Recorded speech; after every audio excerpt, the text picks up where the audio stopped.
the most emotional of all was in 2015, where the day after the Paris attacks, Victor Bernier went and won the junior Rotax final. The entire French team had black armbands on, and the tears there, and then on the podium, the entire French team bellowing out the national anthem with flags in the air, black armbands on. That was a very powerful memory. The second memory is the race that Paulo Besonsone won in Brazil. He started 9th and came through to win that final, and the cameras got him flicking his visor up, tears coming down his face, his mechanic sort of pulling him. You see Paulo there. He's not a small guy. No. He's a big guy. His mechanic literally lifted him out of the cart, and the embrace there where they were looking at each other and you could see the eyes. They just could not quite believe they had done it. That was pure emotion, powerful images. The two of my most abiding memories of the French team, and there have been many more, but of the Team France in the grand finals, those are the two. One for very different reasons as well, but showing the power of karting and the emotion behind it.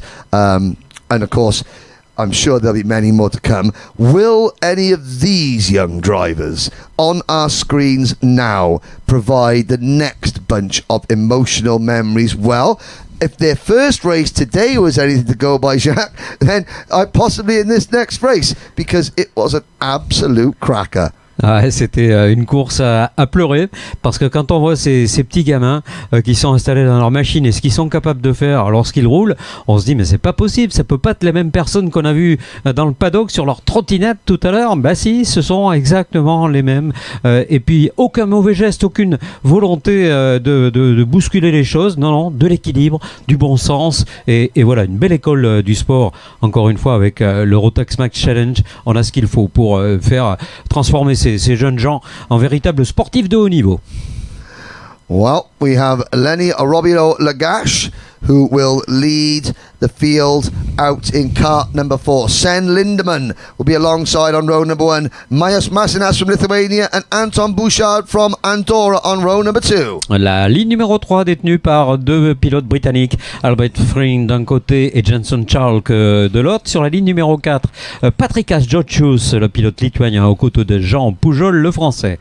On row number 5 from Colombia, Juan Camilo Reyes Gazon and Lennox Litzinger. And then on row number 6 from Austria, Alexander Volkmer and France's Matthias Bragio. Sur la ligne numéro 7 encore, la Lituanie avec Jokubas Vasquelis.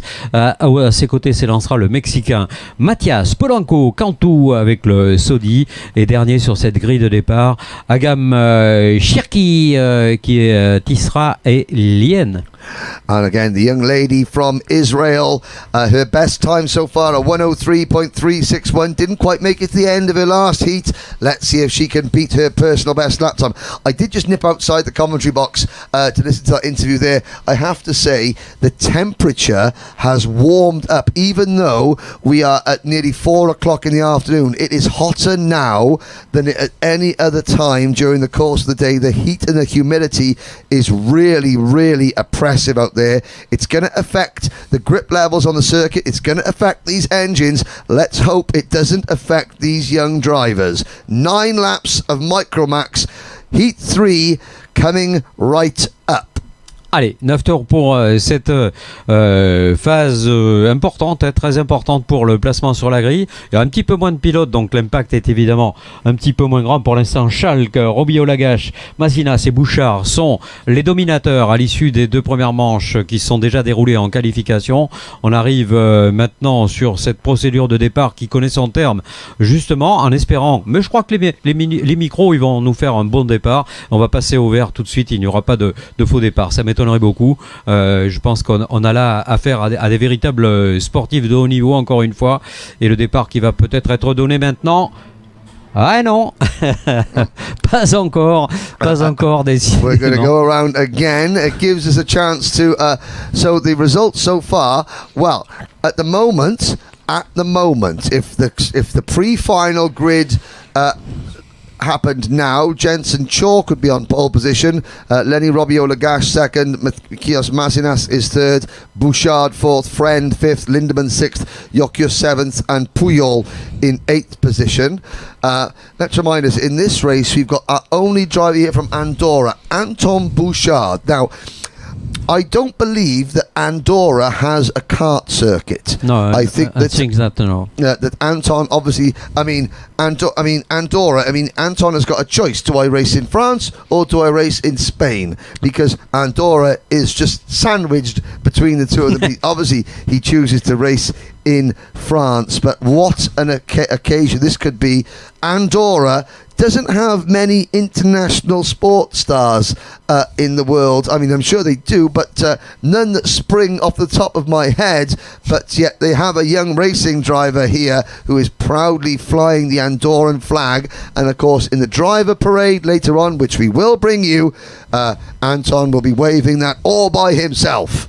Ouais, bien sûr qu'on va parler d'Andorre lors de cette parade tout à l'heure.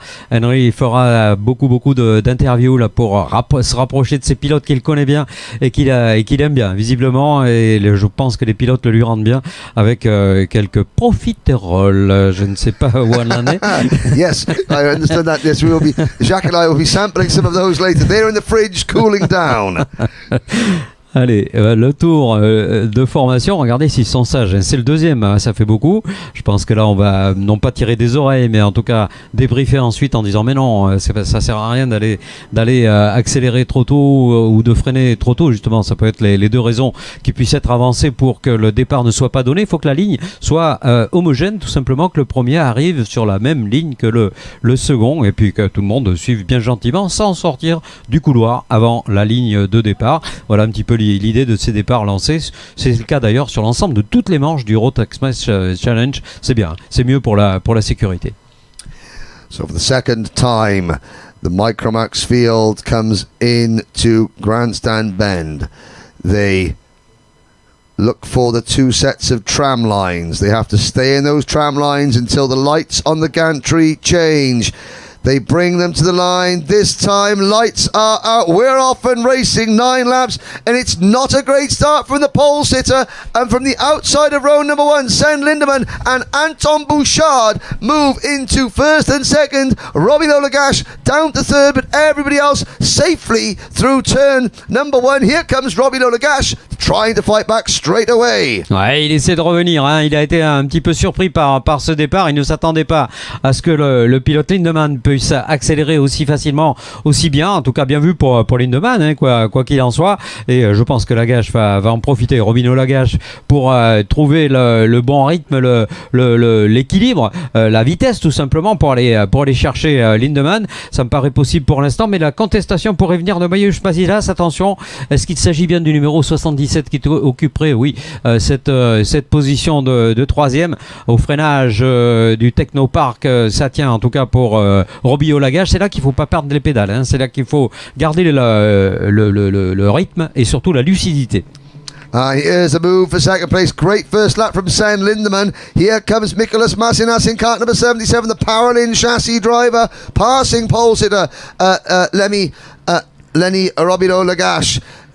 Behind them, Albert Friend in the second of those green and white Tony carts. Number 91 runs in fourth position. He's got his countryman Jensen Chalk sitting on his rear bumper in fifth place. Then it is Jean Puyol. Anton Bouchard, after a great start, has slipped back to seventh. Then it is...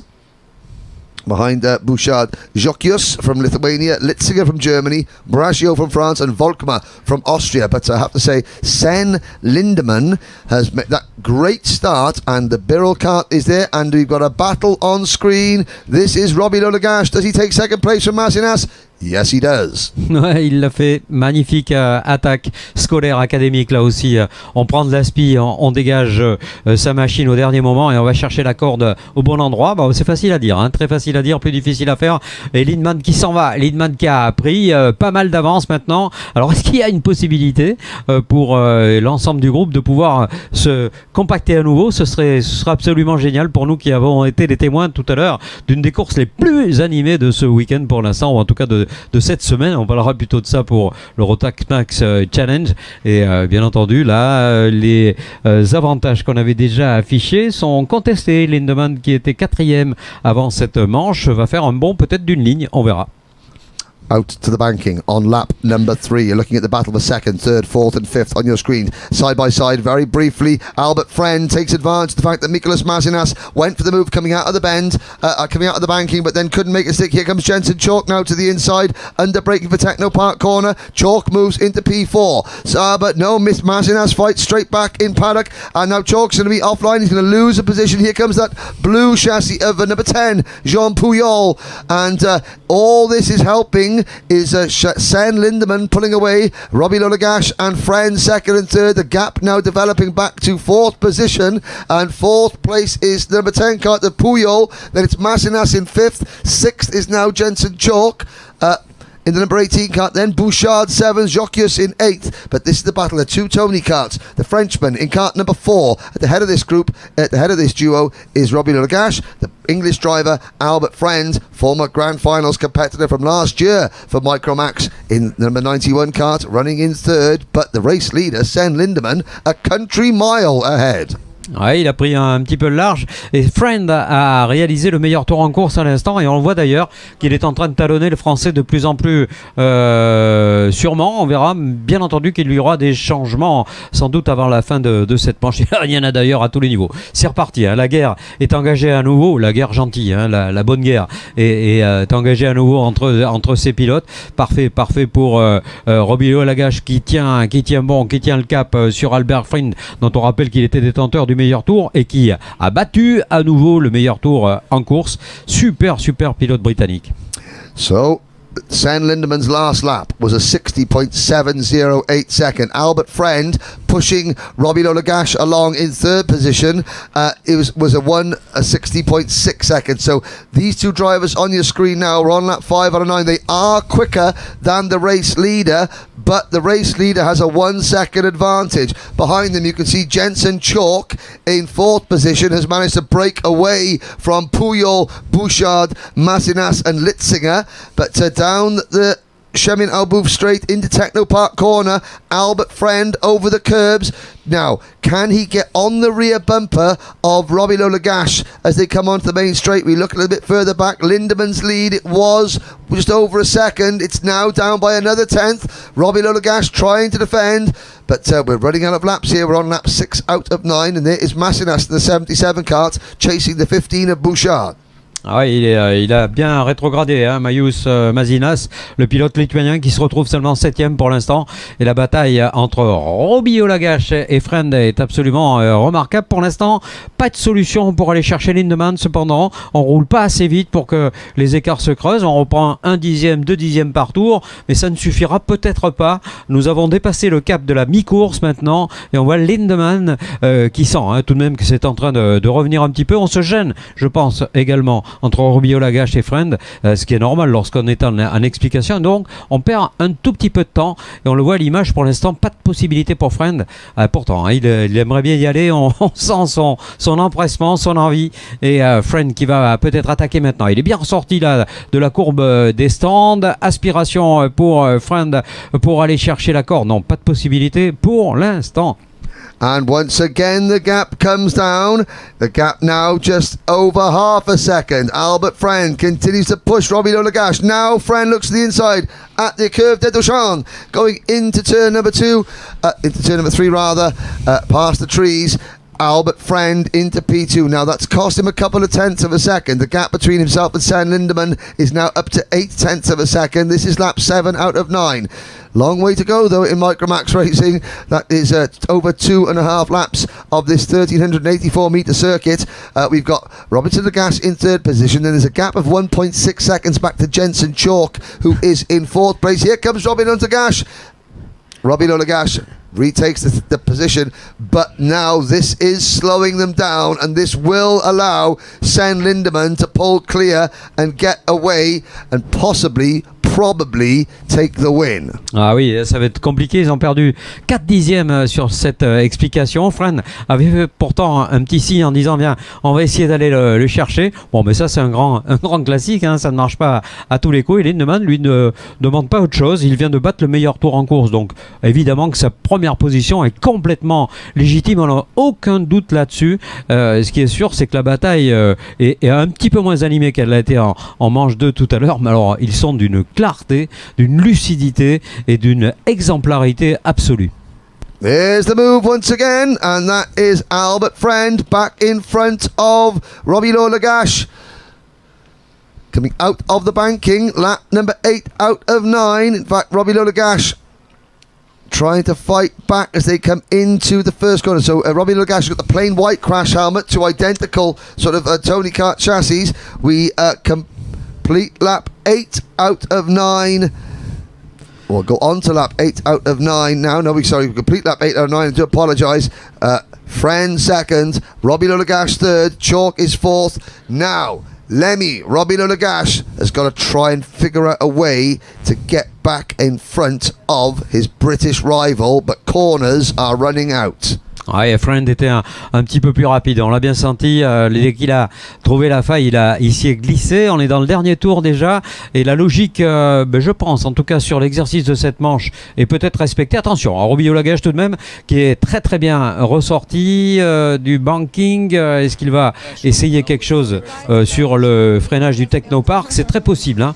Il est en train de préparer une belle aspi, on a vu Friend se retourner un petit peu inquiet par l'extérieur, là il n'y a pas vraiment de possibilité, peut-être décroiser dans la chicane. Eh bien non, ce sera Friend qui va s'emparer de la deuxième position.